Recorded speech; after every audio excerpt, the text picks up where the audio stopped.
Hey, Mercy family. My name is Mike. I serve as the campus pastor over at our Union County campus. As we are fasting and feasting through this Lent season, I just want to take a second to encourage you from Romans chapter 8, verse 14. When Paul says this, "For all those led by God's Spirit are God's sons." When I read this, it really prompts a question, like, what does it mean to be led by God's Spirit? If that is one of the defining characteristics of his sons, like, I want to know what it means. And I think for us to fully understand what Paul is saying here, we have to go to Jesus' words over in chapter 10 when he says this. It says, "He calls his own sheep by name and he leads them out. When he has brought all his own outside, he goes ahead of them, and the sheep follow him because they know his voice."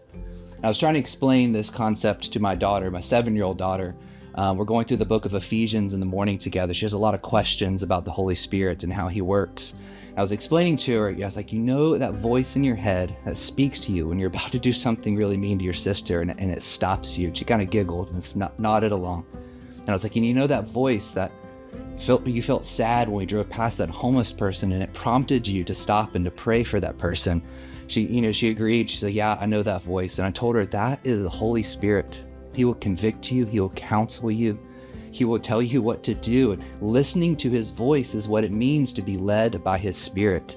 And so my encouragement to you guys this week, as you're fasting and feasting, is to listen to God's voice in your life.